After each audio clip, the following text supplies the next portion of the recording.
YouTube and to Facebook and to Twitter. Hello, everybody. Hello, welcome to our weekly AMA. What's up? Welcome. I think we should just introduce ourselves, as there are going to be people watching this that may not know who we are. So my name's Jason Robinson. I am the CMO at EverRise. And I'm Jen. I'm the Chief Business Officer over here at EverRise.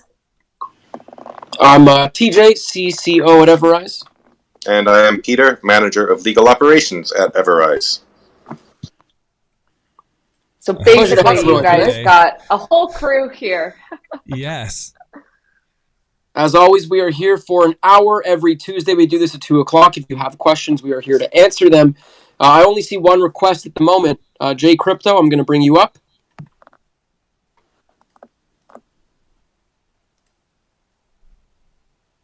And a reminder, if you have questions on YouTube or Discord or Telegram, feel free to leave them in the chat, and we will be monitoring. Jay Crypto, how you doing? Yo, what's up, TJ, bro? Remember me? There's a lot of folks in the space. The name is familiar. How you doing? Yo, I was with 867, remember? Oh, wow. That's a throwback. That's like a flash from the past.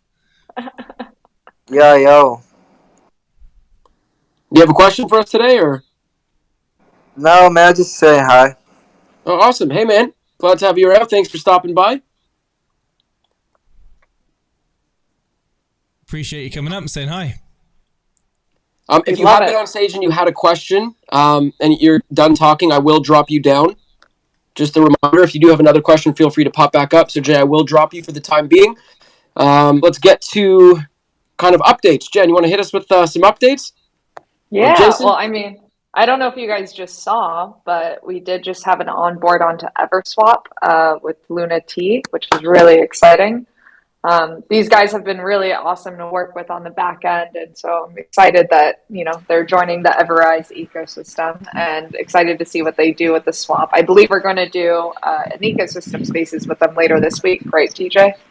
We sure are. Looks like Thursday at 1 o'clock p.m. Eastern. Basically, line up your calendars, guys. You got the weekly wrap up and check in with TJ and Jason tomorrow. Peter also has his spaces that he does, and Peter, you have some special guests coming on to that this week. Looking forward. We're talking about, I think it's an important topic for all of us in DeFi. It's going to be about optimizing tokenomics, which means, you know, two things. What does the supply look like? And also, two, like, how do we deal with transaction taxes in an evolving space? So one of the guests is looking to be DeFi Mark, who's got a lot of fans and is very popular. And then there's a promising Phantom project that we're looking to bring in tomorrow night as well. One of those things where we talk about unifying DeFi a lot. Oftentimes people use that as a kind of cover for a scam, but it is also an important thing to do. So we're trying to get everybody on the same page when it comes to optimal tokenomic distribution and tax procedures. So it should be a good conversation tomorrow at 8 p.m. Eastern. And talking about tokens and projects working together, we're super proud to be working with DFS Mafia, should say. I always say it wrong. For basically working with them to be a part of their fantasy sports game. So a lot of the people in the audience and in the EverRise community are avid sports enthusiasts, and you can take part in a free competition for fantasy sports on their platform under the EverRise flag. So we're gonna have our own special competition, which will be going live in a couple of weeks' time I think on the 11th. And the vote is available now. If you want to vote for what sport you want to take part in, get onto the Reddit and vote for it. It's it's the way that we work here. We want to have your voices to make the decisions. We've also got the final entries coming in for the banner competition on Reddit, which we look forward to announcing tomorrow. I think, TJ, we're going to do it tomorrow's spotlight stream. We're going to announce the winner then. So we've had the entries. Thank you ever so much for the submissions into the banner competition. There's some really great ones, and yeah, it's going to be tough. And you know, guys, just keep posted, because, you know, like Jen said, you know, social media, we've got a lot of stuff coming up in terms of, the people that Jen's speaking to, the projects that are interested in the ecosystem, and some really awesome ways to keep you guys, excited during this, this kind of bearish market. We're going to have a lot of user engagement. We've got the economy on Discord that's in full flow right now, which people are taking part in, a way of earning rewards via tip.cc, I believe it's called. And there's some really, I would say, focused individuals on our Discord that are going out of their way to make and distribute EverRise related content for their points. So if you want to know more about that, go over to Discord and ask, and the moderator's there, and others will let you know all about it. But yeah, I'm super excited. I tweeted out earlier on this week, earlier on today, that I'm excited. Why am I excited? Because we're building. That's why I'm excited. We're building some amazing stuff, and we're working with some amazing people to make it happen, guys. And TJ, we're excited for the call we had yesterday. That'll be something which we share with everybody in the near future. Again, centered around you guys, the community. And if I'm excited, you know that you can be excited too. Well said. I can't say much more than that. I'm just going to keep teasing. All right, I'm going to keep teasing because I can't say too much more. Well, there's something you didn't tease. I'll just say that. And okay. But let's leave it at tune into Jason and mine and Jason's YouTube stream tomorrow at 4:00 Eastern. That'll be something fun. Let's leave it. Let's leave it there. GKN, thank you for coming up. How you doing? Thank you. I'm good. Hope you're all well too. My question is in regards to the revenue that we generate with the DApps we have. So are we currently at a point where the revenue we generate with the DApps and all the NFTs or commissions, whatever revenue we have, is it sufficient enough to pay for our operational expenses? Are we at a break-even point in terms of meeting those expenses, or what is the plan? I mean, when are we planning to hit that break-even point, and when are we planning to make profit with our DApps in our business plan? Thank you. I mean, yeah. So I think that's a really interesting question.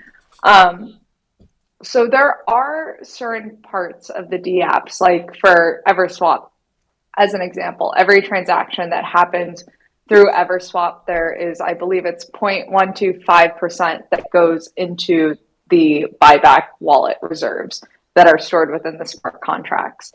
So like that has been generating revenue since we launched EverSwap, which is really, really exciting.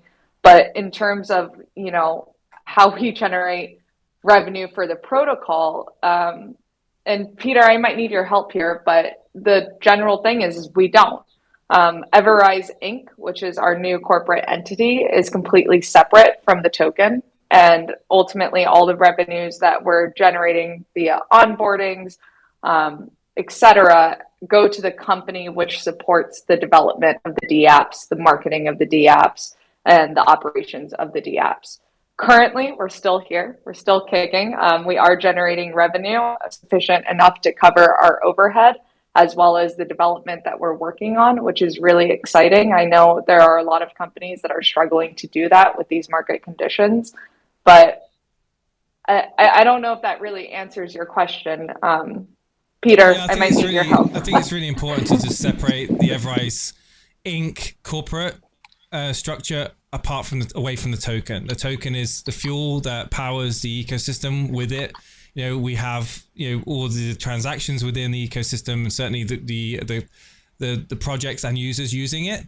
But the actual corporate structure with EverRise Inc. is separate, and our generated revenue for the sale of said DApps, kind of funds the operation. So the buy and sell 5%, that 100% of that goes to the Kraken. So the company doesn't take any revenue from the tokenomics itself.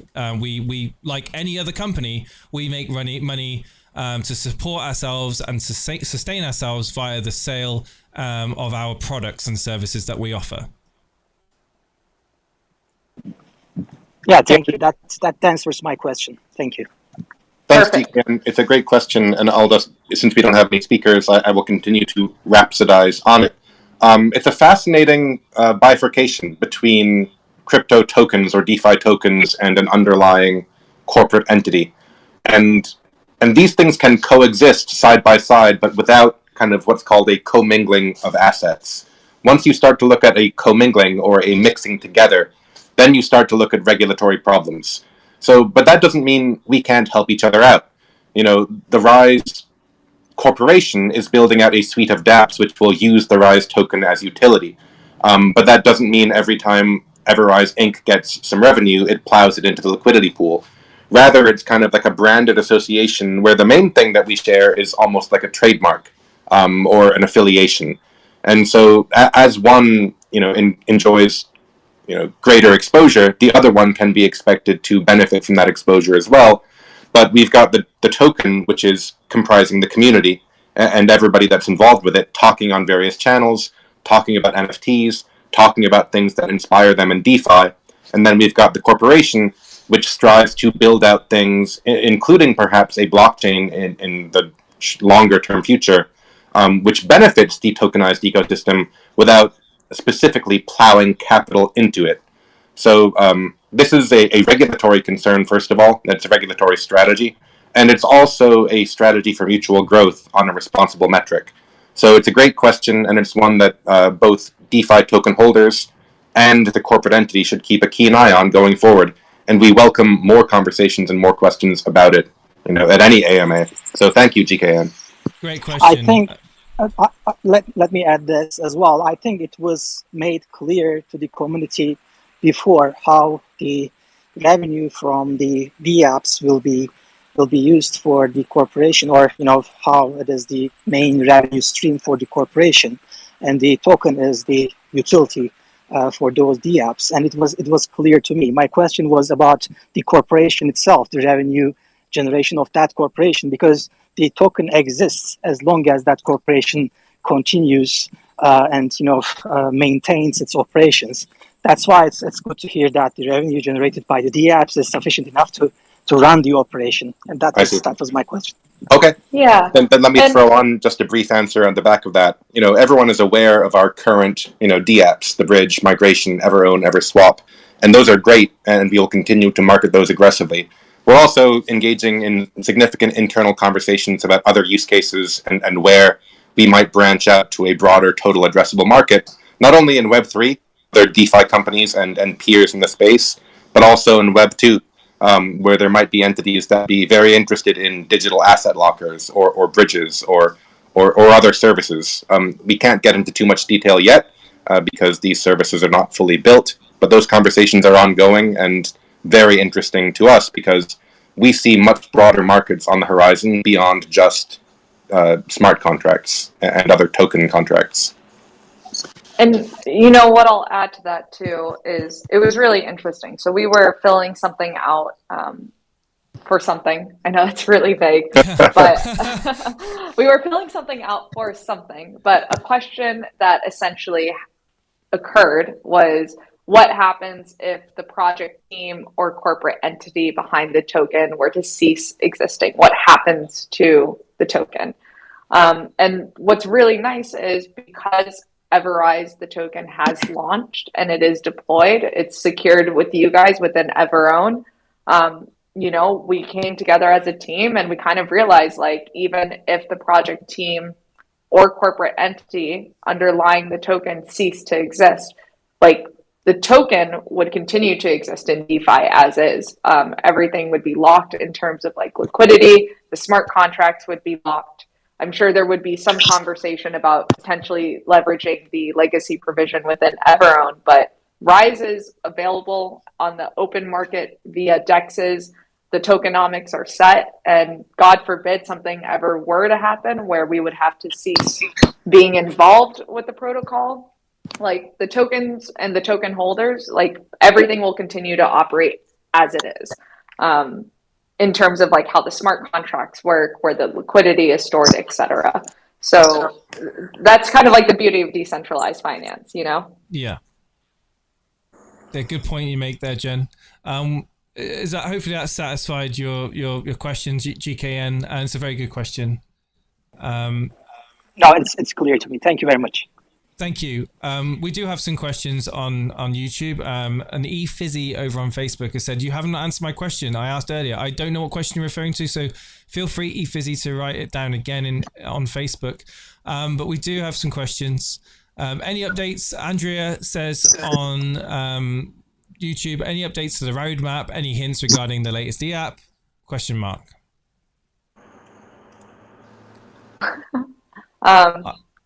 No and no, not yet.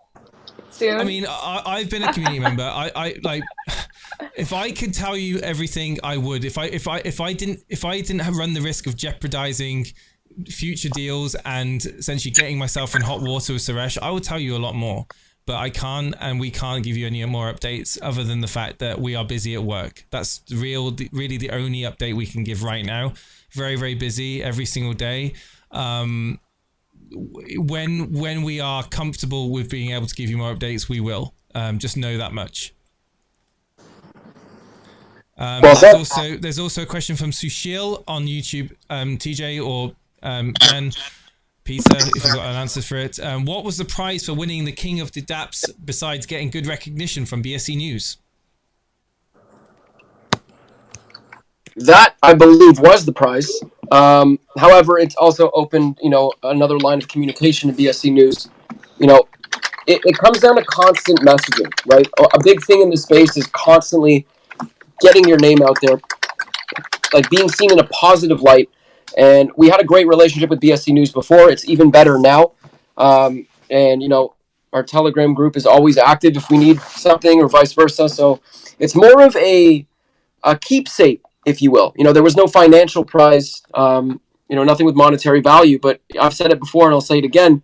I would rather have, a good reputation and constant chat, if you will, about EverRise than, us getting a check for $1,000, right? It really doesn't benefit anyone overall.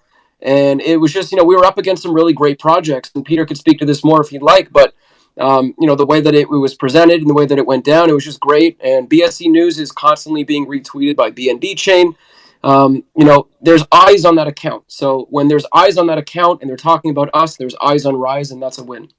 Yeah, and also the article they did about us winning, and it's essentially expanded our network, right, Jen? Right, Peter? It's expanded our network within Web3. More people know about us now. More people have reached out to us now, and long may that continue. I'm wondering, I haven't done the analysis. I don't have a marketing degree, but in perpetuity, being able to identify oneself as the king of the dApps under BSC News' umbrage probably has a dollar value of $50,000 to $100,000 off the top of my head. So, that's not so bad. But I will also mention that when Rocky fought Ivan Drago in Russia in Rocky 4, he insisted that the prize pool be zero because it was a matter of principle for him, and he simply wanted to avenge his friend Apollo Creed. Whether that's relevant, I do not know, but there is a significant financial component to this, and so we also are going to be doing some marketing around it. So there is a dollar value to it. It's a bit ephemeral, but it does exist. But we were proud to be a part of it, and we're delighted to be the king. Everything has value. Absolutely. Lucko, how you doing, my friend? You might have to unmute your mic in the bottom left-hand corner. Lucko Alfred. And we're going to go to Craig.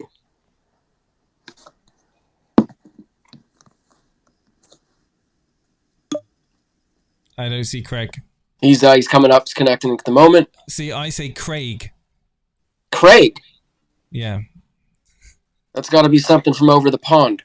Well, I had a friend who spelled it the correct way of saying it.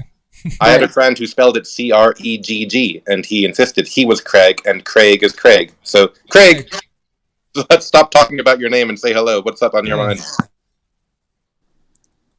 Craig, how you doing, my man? You might have to unmute in the bottom left-hand corner. Hi guys, you okay? There he is. That's definitely a Craig.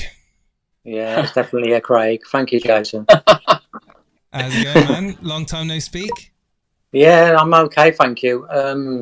Obviously, you know I'm a fan of the EverRise ecosystem. Last night I was listening to a popular space Travlad crypto investing, which I think EverRise has been on, which I know you have. And they've got an interesting project on there called Shido Wallet, Shido Finance, and it was, and I was talking about the wallet, and it was the way they was. I went and looked into it, and it just worries me a little bit that EverRise may miss the boat. I keep waiting for EverWallet because it was quite detailed. The Shido wallet was, and it's supposed to be coming out in September, and I just don't want EverWallet to miss the boat. I may be wrong. I know we all want a piece of the pie, and that's fine. Yeah, I actually, it's really interesting. I just pulled up the site, and you know, it looks like this is like a non-custodial wallet. Currently, when we think about EverWallet, the plan was never to make our own non-custodial wallet. The plan was always to figure out how can we add in this authentication layer, like a second layer of authentication on top of existing DeFi wallets. Like where can we innovate and add value to infrastructure that's already widely adopted? So I would say, you know, I'm just at the quick, like 20-second glance I had from just scanning this website, I don't feel like this is a competitor to EverWallet at all. This isn't what we're trying to do with EverWallet. You can use EverWallet with Shido Wallet. Yeah, potentially. And like, that's the whole point, is that, you know, we're not trying to compete with other wallet providers. Rather, we're trying to add on enhancements to them. And I think, you know, with regards to what we're currently working on and some of the dApps and the mysterious dApps that are still yet to come out, that need to be updated with the roadmap, you know, the focus here is trying to get some things done so we have first mover advantage on the other things that we have planned. And part of that is, you know, building out the necessary infrastructure, which I hope we'll be able to share a little bit more information with you guys about that in the coming weeks or coming months. So looking at this, like, I wouldn't be too worried about it. If anything, like, I see another potential wallet provider that will be able to integrate into EverWallet. Oh, that's fine. I mean, when I was reading it, it looked a bit more complicated to me about implementing a biometric two-layer security and authentication. I just thought it was like, you know, additional layers to what we see on the MetaMask, and I don't know. Yeah, I mean, when it comes to like biometrics on a wallet and things like that, I mean, you're providing someone with a barrier to gain access to that soft wallet, you know, that software on your phone in this case. But if someone was to essentially get access to your seed phrase, or if someone was able to get open approval access to your wallet via a smart contract, no amount of biometrics or wallet locks will actually stop someone from draining your wallet, or even a hardware wallet won't stop that. But what would stop that would be a solution that EverWallet is going to provide. It's a great question, though, Craig. And even if this particular wallet is not a direct competitor to some of the solutions, you know, there's other things going on too. So the message here, which is that, you know, deliver things quickly, but also securely, and deliver them right. You know, the development team is very mindful of that. If we're worried about missing the boat and being pipped at the post by a direct competitor, you know, the team is certainly working as hard as they can to build out the current roadmap. So whether this particular wallet is a direct competitor or not, we can't necessarily worry about it, because, you know, the team has got to continue doing what they've set out to do, and they will absolutely do that, and they really don't rest. So I'm proud to be associated with them, and we're always looking for extra intel, so thank you for bringing that one up. You know, it's always good. No problem. All I can say is that you lads are doing a great job. Fantastic job. Thank you. Thank you, Craig. Thanks, Craig. Thanks for the question. I don't see any more hands raised on Twitter Spaces. Do we have any questions on YouTube, Discord, Telegram? Yes, we do. So we have Miguel on asking, and I think this question has been asked in the past, but we'll answer it again. Will we ever be able to use our NFT stakes as collateral for loans in the EverRise ecosystem, or can we in general with those NFTs? In general, would depend on your counterparty. If there's people in the world who want to see a DeFi stake that way, you can. I don't think we're going to be providing any loan platform from EverRise Inc. That has equal status with our DApps. That's a pretty dangerous space for the time being and would require a lot of regulatory compliance that we're not going to be engaging with. But that's one of the cool things about DeFi. If people see value in NFT stakes, a sort of decentralized, loan tit for tat could come into focus over the coming months and years. But I don't think that's something we would provide a centralized platform for. Yep, good answer there. And we got Juan Salcido saying, "Hi, is there any update on bringing more NFT? ? Not at the moment, but anything is possible. Anything is possible." Andreas saying, is a question there. Are you planning on increasing revenue streams in the near or mid period, or do you think that what you put in place so far is enough for now? I think you may have slightly answered that question earlier on, but again, good question, important question to ask, especially in this market. Jen, take it away. Yeah, so, Peter actually touched upon it. We're very much committed to building out the ecosystem that we have slated. And I think, with those new products, we'll also introduce new revenue streams into our current business model, which is really exciting. But I think what's even more exciting is looking further down the line as we start to break into markets that, we haven't fully been in before. And a lot of that is looking over at Web 2 companies that are looking at coming over into Web 3, like larger enterprise companies, and potential ways that we can help them out with some solutions and infrastructure that we've already built that need additional tooling. Also looking at traditional finance players that are looking at coming over into Web 3. And so as we start to build out our ecosystem beyond what has been initially slated, because I very much think right now that the current state of our ecosystem is very tailored towards folks that are already deep into DeFi, especially for folks that are trying to come and build in these very, very early days of DeFi, where they may not have the technical background or the technical team in-house for them to be able to, build out their own infrastructure, which is what makes the EverRise ecosystem so unique and really exciting, and particularly why I'm excited about the Launchpad. Because as folks will come deploy via EverLaunch, they're going to have an access to an entire suite of DApps that will essentially serve as turnkey solutions for them. And what's really cool is we're seeing that a lot of the projects and protocols that we've onboarded, the ones that have continued to build, the ones that have continued to grow, they end up coming back to us to onboard onto more than just one DApp. So I think short term, we're fairly happy with the revenue streams we have set up into place. We're always looking for ways to improve it, to increase the efficiency of how we have things set up. With the introduction of new DApps that will complete out the slated roadmap that you guys are all aware of, that's going to introduce at least 2 to 3 new funnels for revenue.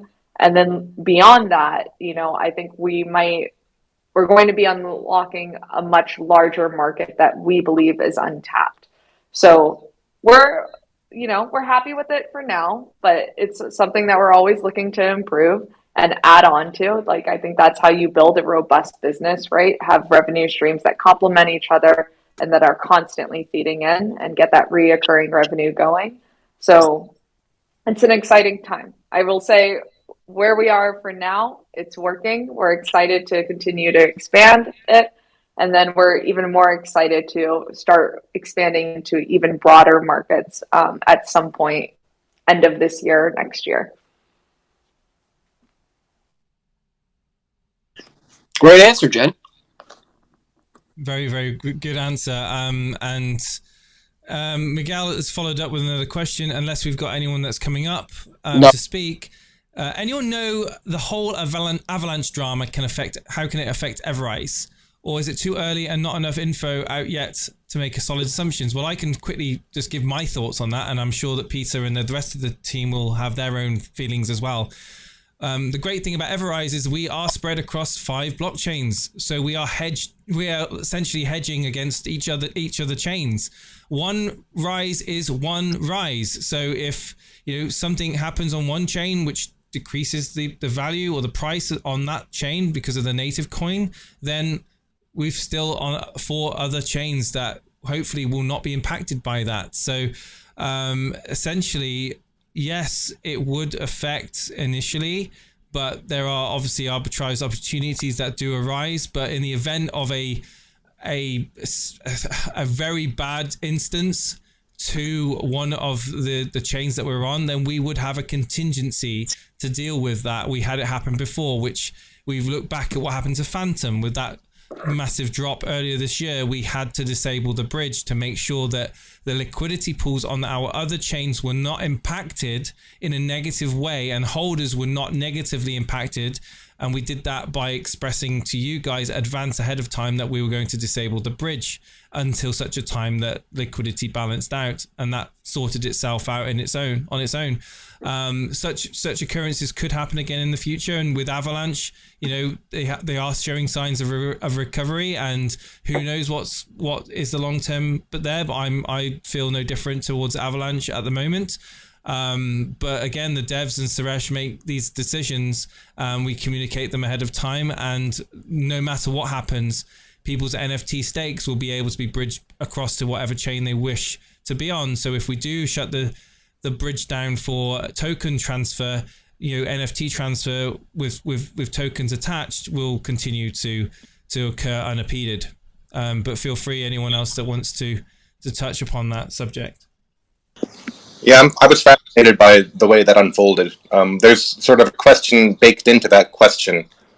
Jason kind of answered the idea of if there's an existential threat to a particular blockchain on which we sit, what happens, or what do we do if things are just tumbling out of control? This particular Avalanche drama, and just a recap for those who didn't see it, one kind of independent website posted a video of some individual who's got a law firm and was ranting on about all the various tricks that they would use to enmesh Avalanche's competitors in litigation. And so it was a bad look. But then, CZ got a hold of it and retweeted it. And so it became this whole kind of thing.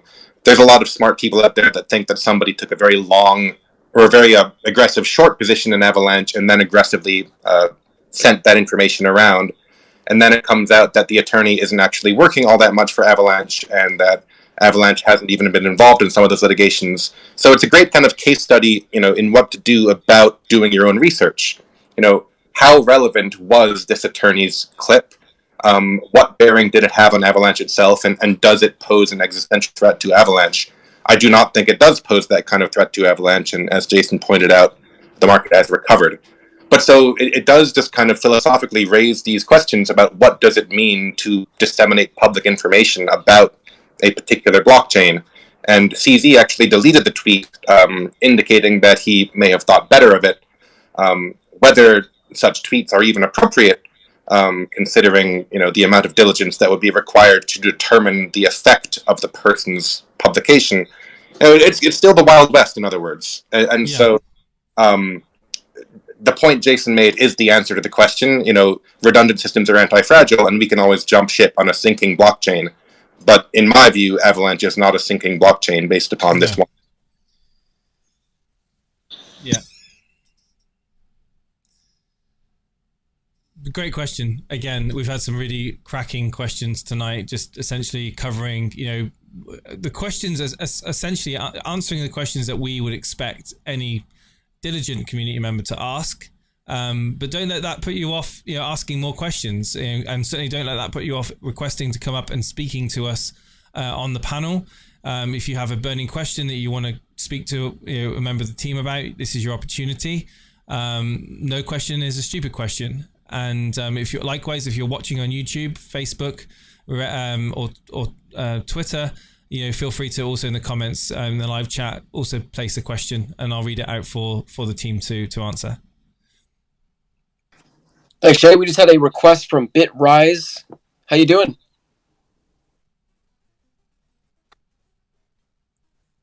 Hello, EverRise. Can you hear us? All right. We've had an issue with people being able to unmute their mics tonight, TJ, when they come up and try to speak to us. Hopefully Spaces isn't causing issues again. Spaces has been strange over the last week. I think it has to do with all the updates that they're bringing to the platform. Have I got my 100 back? Because I'm not seeing my 100. So their updates are lackluster up until this point. But it wouldn't be a proper week, would it, if Spaces wasn't causing an issue at some point during any of our AMAs? No, 100%. But that's all part of the good fun, right? It is. We say we're early. Obviously, Twitter's a Web 2 company, but I guess for DeFi and Web 3 Spaces, it's a little broken, which is okay because we are early. Whilst we're waiting for any more other questions, did you hear about was it Meta, Facebook, and Instagram incorporating NFTs onto their platform? I did. I heard about it. My overall standpoint on it is I'm not connecting my Web3 decentralized wallet to the most centralized platform on the planet. Yeah, they already get enough information from the people, right? They're listening to my conversations. I have a conversation with a neighbor about, I think you should mow your lawn. All of a sudden, I have like 6 different ads for lawnmowers on Facebook and Instagram. So I'm going to stay away from that personally. But listen, it's a step in the right direction for Web3. I don't know if it's going to take off or not, but it's good to see, massive players in the space like Facebook stepping into the space. Obviously, we know they spent $10 billion so far on the metaverse, give or take. That's what seems to be the general consensus. I think that was just last year. Just last year. All right. I'm like 90% sure. I have to double check. I can't remember. Yeah. So I guess we'll play it by ear and see what they do. The photo they released of the metaverse trailer, a little subpar for $10 billion in my personal opinion, but listen, they have a lot of money and maybe they can do something great. But yeah, not connecting my wallet to Meta. Jason. No, neither am I. If you may be surprised to learn that I'm not either. I very rarely use any of their product. I don't use Facebook other than just uploading the odd image from my family to see from other parts of the world. Other than that, I don't let people know what I have for dinner. I don't play any of their highly addictive games that some people can play. But what I do know is I like decentralization, and they are not decentralization, so I stay away from it. But with that said, have we got any other requests to come up? I don't see any more questions at this moment in time. Nothing at the moment on Twitter Spaces.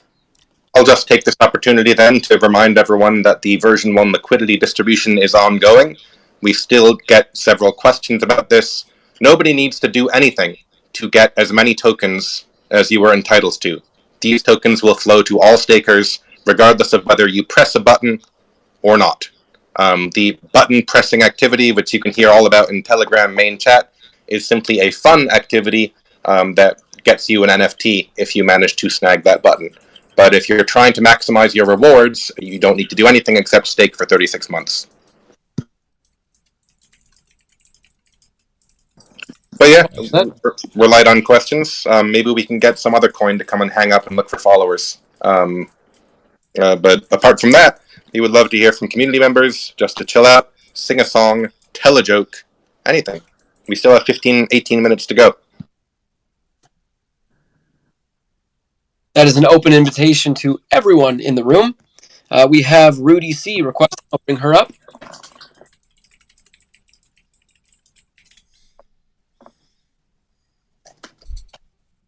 Hello, Rudy C. Hello, good afternoon. Hi, EverRise team. Hey, Rudy, how you doing? I'm good. You said no question is a stupid question, so I might be that stupid person, unfortunately, today. No such thing. No. I just want to say I started from the beginning, me and my nephew. I think this is a great platform. I really, really believe in EverRise, like never had a doubt in my mind. But someone just made a comment about staking and putting it out for about 36 months. Is that something, because I guess my goal is the dollar. I nothing really to me in a sense of crypto is once it's a dollar, it's accessible regardless. Is that something you believe might? Now again, I know it's not a guarantee, but do we believe that EverRise could hit $1 in 3 years? One thing that we do is we talk about what we're building and what we're certainly laying out, the foundations for builders in this space to kind of capitalize, all of the solutions that we're building. What we will never do is we'll never ever speculate on price. That is down to the market and to decide. But what I do have to say is I personally feel that the EverRise token is undervalued. That's what I will say, and I think the team believes the same as me.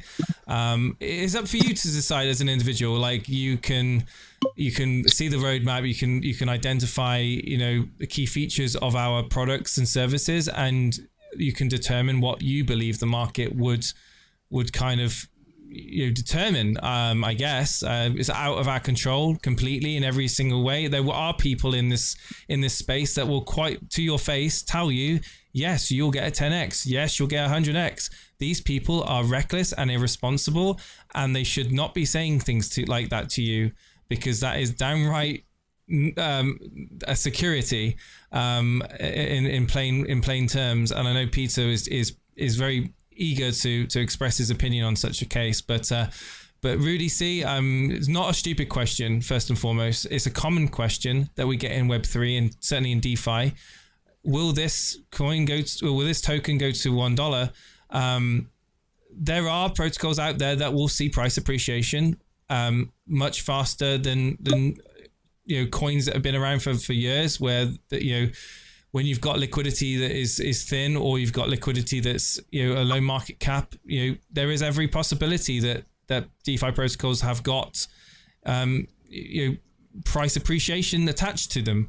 And I guess it's down to the individual and to you and to the community to go out and discover those in their own way and to make your own decisions based on the information that's posed to you, not from influencers, not from team members. Don't get it from them, because and there are people out there that will tell you and spin you a web of lies. I've seen it time and time again in a roadmap or in a white paper, in an AMA or in a Twitter space, saying I actually saw a CEO of a protocol that I'm in contact with turn around in a Twitter post and say, next bull run, we're looking to 100x. This is completely irresponsible. Sends out the wrong message as well. Yours and the people within the space get to experience the highs, lows, and the dangers of such a rhetoric, then we'll start moving forward as a space. But I really like the question, because I know it's a very common one, and I hope I've done a good enough job of answering it. You did. You absolutely have. And I tell people, I'm an 80s baby. I don't believe in all these people to tell you, oh, this, that, and the third. I love doing these weekly EverRise meetings. I try to get on as much as I can. I actually took my lunch break later just to get on this call on this thing. So I really believe in what you guys are doing. I have no doubts. I've even encouraged other people to get on board, and it's a patience game. I mean, Bitcoin took over almost 10 years. I mean, nobody knew how that was going to take off, and I'm sure they only thought they would probably get to 1,000, and look where it reached. So I really believe in you guys. I appreciate it. Anything I can do on my end, I will do for EverRise and our team. Absolutely. And very quickly, I just want to add that we're not going anywhere. We've said it time and time again. We're not going anywhere. We're very, very busy. We've got so many things that we're building out and so many benefits that are planned for the DeFi space. That's all I can say. And with that, you can make your own judgment on how comfortable you are in being a member of our community. And Rudy, I'll add one last thing to that, kind of just an overhanging topic, if you will. When it comes to price, we obviously don't talk about it, but what it comes down to me is we all are pushing for mass adoption. Every single project, every exchange, everybody in the space is pushing for mass adoption, and there will be no mass adoption without safety and security infrastructure that we are proud to be building. So I'll leave it at that. I'd like to give a substantive answer because it was such a great question, and Rudy, you're such a good community member that you deserve a full answer beyond just we don't talk about price. And so I'll focus on the question you asked, which was not will EverRise hit $1, which we would never answer, but could EverRise hit $1, which allows me to step back and talk about metaphysical possibilities in an abstract sense. The answer is absolutely yes. Mathematically, what it would take for any particular asset to achieve that kind of price is some insane person could smash $10 billion into liquidity pools tomorrow and reach $1. So in terms of the things that it would take to reach $1, crazier things have happened, and it is a metaphysical possibility. But that's true of any particular token. We're not unique in that regard. So it's simply, it's a question of, if you want to figure out mathematically what it would take, I would commend you to the trend analysis channel in Telegram. They have a lot of analyses on how much capital it takes to actually raise a particular liquidity pool to X price. So we would never answer questions in the affirmative, like will it happen sense, but discussing things in the hypothetical sense is fine. And the answer is, did any token or stock or asset or painting can go to the moon? And it's just a question of finding a way for adoption and or interest to dovetail in such a way that these kinds of things do happen. So perhaps a stupid little distinction on my part. There may not be stupid questions, but there are stupid answers. I feel like I'm giving one, but I just wanted to tease it out a little bit more.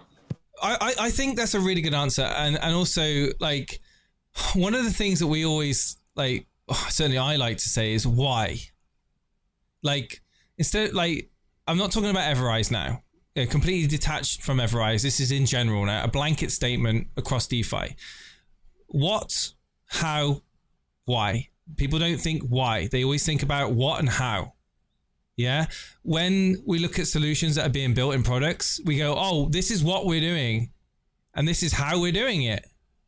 But no one really talks about why they're doing it. And then like as an investor to a protocol that I'm looking at, in DeFi, I want to know the why. I want to know why you're doing it. Why is it that makes your protocol so different to others that are building similar solutions? And why would users choose your protocol over those? So if you're making an NFT marketplace, why is it so different? If you're making a wallet, why are you going to attract those users? If you're making a blockchain is a big buzzword around these places. Lots of people get excited when they hear the word blockchain, but why would people choose your blockchain over other successful layer 2s or layer 1s? And this is the question that I feel that people don't ask as much as they should in this space, because there are lots of people promising the moon. There are a lot of people promising building out solutions. But if you can't answer why, then why? Then what gives you the confidence in them as a project? And it's really important that we take a step back when we look at protocols and we look at what they're saying and how it translates, and essentially what benefit are they going to build for the long term, and why do they have a reason to exist? If you can answer the why, then you can really identify the key gem. Like we talk about, like we hear the word gems, right? The gems of the space. The gems of the space are the ones that stand out from the crowd, and they're building things that are unique and that are needed, and that they have a reason to exist. Not just this month, next month, 3 months down the line, but in years and years down the line. And if you're confident because you've done the why and you've looked at it up and you've decided, then you can really find those gems. Thank you. Well said, Jay. And Rudy, thank you. We really appreciate you coming up. Thank you for everything you do for the community. And your last question about what can you do to help us? The answer is very simple. Continue to educate. Continue to talk about EverRise. Tweet about EverRise. Let people know that there are security solutions available. If they're not looking to potentially enter a new project, let them know that they can log on to EverRevoke and just keep their wallet safe, Rise holder or not. So it really comes down to just continuing the dialogue, not letting it fall short, and just educate. Talk about these products that we're all so proud of. Talk about this protocol that we're all, so delighted to be in this community. It's as simple as that. Just keep the positive messaging circulating. There is a question, Rudy C. Before I ask this question that's on YouTube, are you happy with that response? Did you have anything else to add? No, that's great. Like I said, I want to give more kudos to my nephew because he's the one that had me believe in the process, and I have not stopped. It's been over a year, and I'm great at talking. Oh my God, am I great at talking. So no, I will continue to market and get people to realize that this is where they need to be. So thank you all. Thank you, Rudy. And thank you for taking the time and taking your lunch late to join our AMAs. I mean, I think that's just really, really incredible. So we appreciate it. Absolutely. Jason, I appreciate you. You rock, Rudy. Thank you so much for that. And great question again. I mean, there really isn't silly questions. Like any question can provoke an in-depth response. And I have got a question here, which I'm going to aim towards you, Jen. You're in my firing line right now, so be ready. What's it like working with the BTFA team? Says Dillinger Dave on YouTube. So do you want to explain projects onboarding onto our dApps and how our relationships are with them? Sure. So really interesting. We've been chatting with the BTFA team for a while. They initially came on for EverOwn, and the channel has just been open ever since.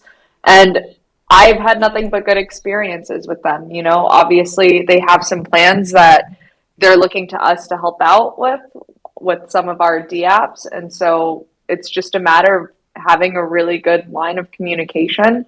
What's interesting is the dApp that they're onboarding onto, it's just making sure that their plan is aligned and that like our team and their team is aligned so we can coordinate together I'm trying, let me just check something real quick. I'm trying to see what's been communicated because I certainly do not want to.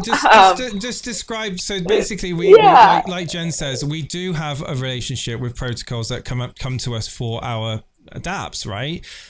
So working with other builders in this space is a pleasure, right? If they're looking to build solutions and they want to utilize our products, then we are a service provider and we will help them like any protocol. We've seen projects launching on the swap. We've just had Lunatics. We've got others in the pipeline too. But again, like I said a moment ago, when it comes to individuals looking at these projects, we will work with them, but we are a service provider, and it is up to you to determine how you view and how you sort of gauge these protocols. We will help any protocol that needs it when it comes to migrating, bridging, reducing their cell pressure, going on to more chains. Jason, like I said, yeah. Yeah, sorry, I didn't mean to cut you off. I was just, I did want to finish my thought. Yeah. Sorry, I thought you were getting your thoughts together. I was just going to No. But go for it. It's all good. What I will say is, a lot of projects come to us for a lot of different things. Like Jason just mentioned, they're looking to migrate, they're looking to go cross-chain, they want to secure their liquidity in something like EverOwn.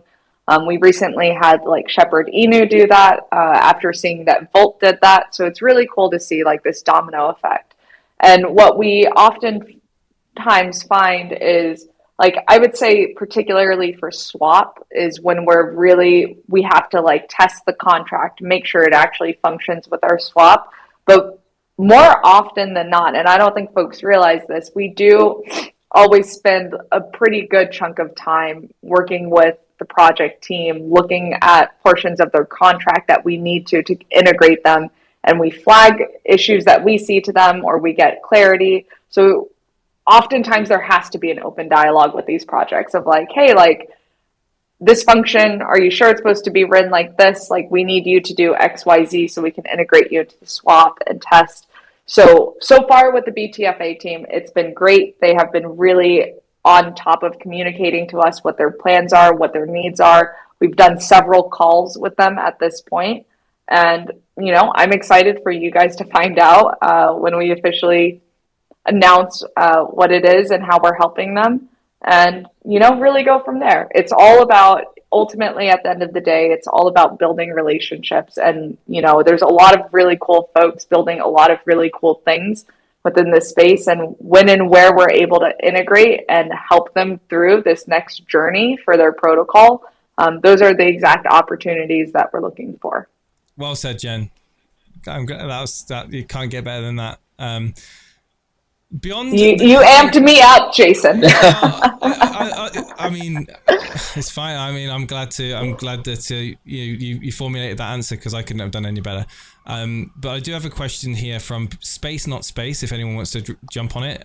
Beyond the current plan of DApps, do you have any future ideas in development? Yes. So we actually, and this is actually another really fun. Right? Well, this is another really fun plug for Reddit. We did do an AMA in Reddit. Was that this month or was that last month, Jason? I know we're doing it monthly. Well, it's technically the 30th of August today. But anyways, we did an AMA in Reddit, and we're planning on doing those on a monthly cadence. And, you know, one of the things that came up was like, hey, like, how far ahead have you guys planned in terms of your roadmap? Has the roadmap been updated? We have plans well into, I would say, mid-2024 in terms of what's slated for development, the things that we're looking at. Obviously, some of that is not public. This is partially because we want to make sure that we maintain first mover advantage. But like I said, we're going to continue to have discussions internally to see what we do want to release out to the public. But as far as you guys know, there are definitely 2 dApps at minimum coming your way. We know that there's a mysterious new dApp, so I guess that makes 3 dApps. But yeah, we got our plates and hands full at least until mid-2024, and that's with concrete products and things that we want to build. But we also want to provide ourselves the flexibility to adjust our roadmap and adjust our products as we see needed, especially, you know, once we come out of these market conditions and seeing where traction is and seeing where we need to deploy development resources. And that's kind of how we'll handle that there. Well said. Great stuff, Jen. We have one last question of the day, as it is 3 o'clock, from Monty. Hey, Monty. Hey, Monty. Hey, how is everyone today? Doing well, my friend. How you doing? What's up? Fantastic. I just had a real quick question on developers. Like, how are you guys looking as far as developers are concerned, and you know, just hiring and things of that nature? So we have. Go ahead, Jen. We have 5 developers on staff currently, and you know, we're a small team, and we're a pretty scrappy team, as most startups have to be, especially at this stage in time. You know, I am starting to expand the sales team on a rolling basis, and I'm able to do that because of the structure of how our sales team operates and works. But as we get more capital in, as we look to scale the company, we will be making more hires, but we also need to do that at a time where it makes the most sense for us. So right now, what we have, we're still a scrappy startup. And as we become better capitalized, whether that's through venture capital, VC funding coming in, or whether that's through us increasing the amount of revenue we're able to generate from our ecosystem, like as those things fall into place, the scaling of the team will come naturally. Right. There's actually a book from the late 70s called The Mythical Man Month. You could call it the Mythical Person Month now. And it still holds true today. Ben has talked about it. The idea being is when you add a manpower to a kind of late stage development process, you don't actually gain any time. In fact, you often lose time because you've got to explain everything, every bit of the architecture to the new people you bring on board. So there's no plans to do it immediately because candidly, it actually would slow the team down in a way. But when the time comes to diversify out and build new products and have a new kind of plateau, then you might start to see some rapid scaling up. Great answer. Well, you guys definitely are scrappy. I would not want to meet you guys combined in a dark alley anywhere. So, when are we the good work in a dark alley someday, guys? We should all meet up in New York. When it comes to mind when I think dark alleyways. Oh yeah, I can show you a few. And this is going south fast. On that note, I want to thank everyone who joined us today, everyone who asked a question on any platform, everyone who spent an hour of their day to hang out with us and listen to us ramble and answer questions. We really appreciate it. The daily spaces tomorrow is actually going to be replaced with an AMA with Versatile. We will get more into that goes on. Keep your eyes on Twitter. But we will be on Spaces as usual at 2 o'clock tomorrow. We will see everyone there. Jen, Jason, Peter, any closing remarks? Just enjoy your week, guys, and I look forward to our community spotlight tomorrow night.